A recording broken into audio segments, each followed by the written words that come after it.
coming to Canada soon. If it's your first time going to Canada, then hopefully this checklist would help you sort out your things to do before your flight. My name is JC, medical doctor in the Philippines, and now an international student here in British Columbia, Canada. Subscribe to my channel if you want to know more about immigration, international student life, and anything about living here in BC.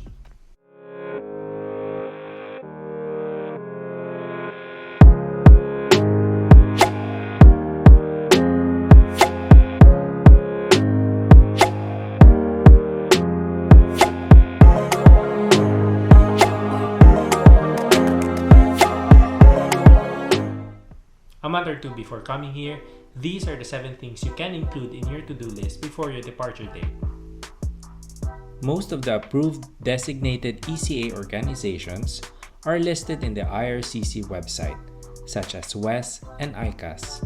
It may cost around $250 to $300+ per request, and usually the document is valid for 5 years. So it's better to tackle this earlier as to not burden yourself later on when you're going to apply already for your permanent residency. Some may need to sort out the process with the school if they have a system in sending to the designated ECA organization of your choice. Some schools might say, "We don't do that here," so you end up processing and sending it yourselves.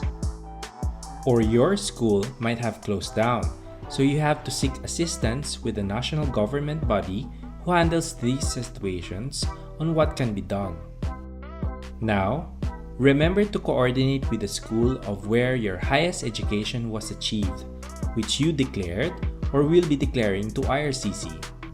Do take note though, for those individuals with specific professions that are regulated here in Canada and are trying to apply as permanent resident under the Foreign Skilled Worker Pathway, IRCC has also mandated that you need to seek credential assessment to the specified designated professional bodies here in Canada. So for example, if I'm going to apply as a medical doctor here in Canada under the FSW pathway, then I must get my ECA report from the Medical Council of Canada.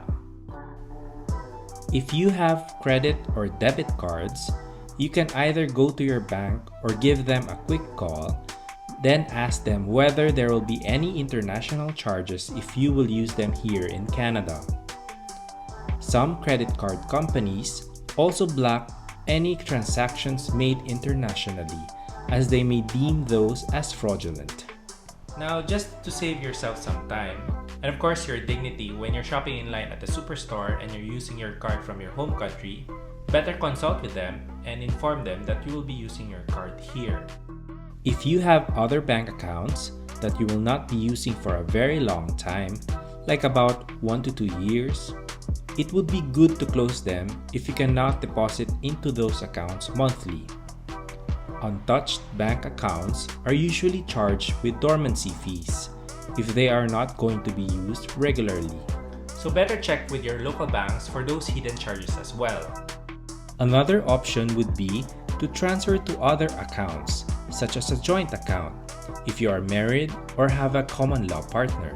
So in this way, that would ripen up the bank account and would be a solid document to present to IRCC as an evidence of your relationship with your partner or spouse when you will sponsor them to come here in Canada. Be wary though that the credit score of your home country will not be credited here in Canada. Once you come here, you will need to establish your own credit history, and one way is to acquire a credit card here in Canada. Be sure to consult your credit card company in your home country if you decide to close your account as well, as they may need an additional month or 2 to officially close your credit card.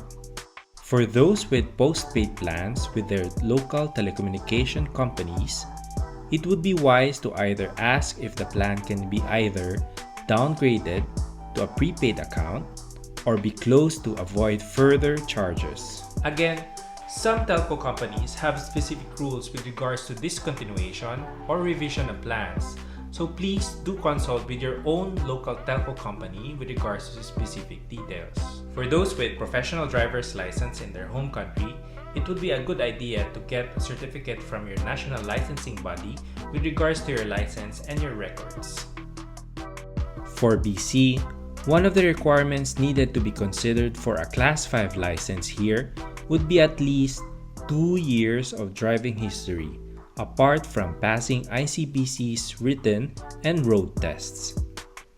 If you don't have, you will need to start from the bottom of their graduated licensing program as either a learner or a novice, which may need about 2 to 3 years before you can have a Class 5 license.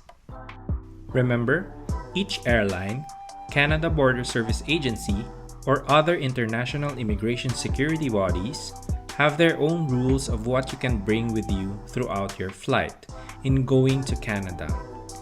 Be sure to check out the specific rules of each body as to not cause delay or unnecessary cost during your travel. So make a list of clothes, medications, gadgets that you may need to bring here to Canada, so you can at least prioritize what to bring and what to leave behind.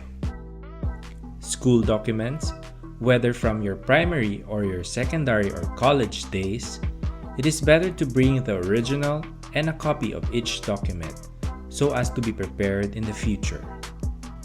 Certificates are also needed to be prepared, such as birth certificates for yourself, your partner, and your dependent children, marriage, divorce, death, common law partner certificates for your spouse or partner depending on their status, and adoption certificate for your dependent children if it applies.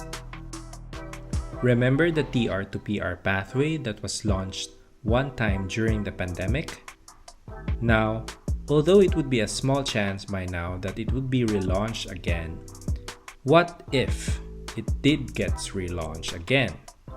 So, it's better to be prepared, because I tell you, when you already halfway around the world in a different time zone, busy as a bee balancing your work and studies, not everyone has the time to attend to those nuances, and not everyone has people they know in their home country that can attend to your needs immediately, especially if you request it at a short period of time, since they also have their own lives to attend to. So it's better to be proactive in securing this, so it would be one less of a headache when you're trying to prepare yourself for permanent residency application later on. You see, moving to another country is a big step in anyone's lifetime and can be very stressful. You don't want to screw it up and blame yourself later on if you forget something or your brain can only do so much. So having that physical list unloads that task from your brain and would be a physical manifestation of reassurance in alleviating your nerves. So that's it. I hope I didn't miss anything. If you want to add more, just comment down below. Thanks for watching and see you on the next video. Thank you so much for watching. If you want to watch more, click here to see my latest video. Don't forget to hit the like and subscribe button. A bientôt!